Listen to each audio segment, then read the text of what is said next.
आप सबको मेरा प्यार भरा नमस्कार।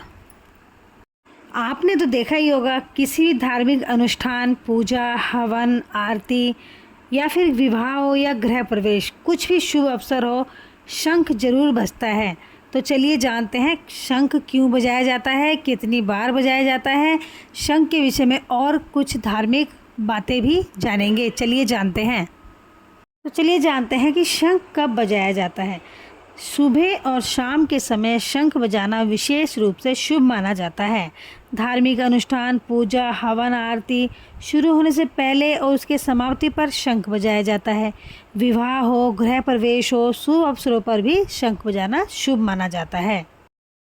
आइए जानते हैं शंख कितनी बार बजाना चाहिए। शंख को 3 बार बजाने से त्रिदेव आकर्षित होते हैं, जबकि 3 से ज़्यादा बार बजाने से राक्षस आकर्षित होते हैं। क्या महिलाएं भी शंख बजा सकती हैं? हाँ, महिलाएं भी पुरुषों के समान शंख बजा सकती हैं। ऐसा कोई नियम नहीं है कि सिर्फ पुरुष ही शंख बजाएंगे और महिलाएं नहीं। कहते हैं शंख बजाने से हमारे स्वास्थ्य में भी काफ़ी लाभ होता है। शंख बजाने से फेफड़ों में डायाफ्राम और श्वसन संबंधी मांसपेशियों का व्यायाम होता है। रोजाना शंख बजाने से फेफड़ों की बीमारियां और हृदय रोग का खतरा कम होता है। यह हृदय को स्वस्थ रखने में सहायक होता है।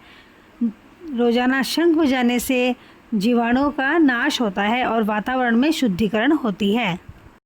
इसीलिए पूजा से पहले शंख बजाना हमारे मन व शरीर को पूजा के लिए एकाग्र करना होता है। इसीलिए शंख को अच्छे से शुद्धिकरण करके शंख की पहले पूजा की जाती है।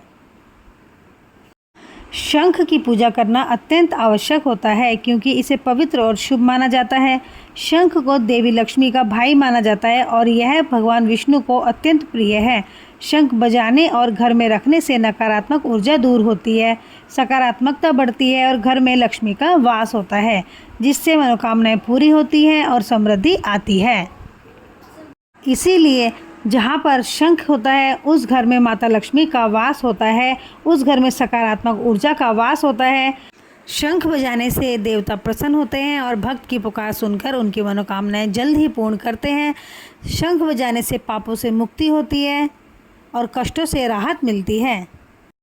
आइए आपको शंख से जुड़ी एक ऐसी कथा बताती हूँ जहाँ पर हर मंदिर में शंख बजता है, हर शुभ कार्य में शंख बजता है, लेकिन इस मंदिर में इस जगह पर शंख नहीं बजाते। तो आइए जानते हैं कि वो जगह कौन सी है। बद्रीनाथ में शंख न बजाने के पीछे एक धार्मिक और वैज्ञानिक दोनों ही कारण हैं। आइए जानते हैं। धार्मिक मान्यता के अनुसार भगवान विष्णु ने जब शंखचूड़ दैत्य का वध किया था, तब देवी लक्ष्मी ध्यान में लीन थी, इसलिए उनके ध्यान में बाधा न आए, इसीलिए शंख नहीं बजाया गया। वहीं वैज्ञानिक कारण यह है कि शंख की ध्वनि से बर्फ में दरार पड़ सकती है, जिससे हिमस्खलन का खतरा बढ़ सकता है। एक मान्यता के अनुसार बद्रीनाथ भगवान विष्णु का तप स्थली है, इसीलिए इसे शांत क्षेत्र माना जाता है।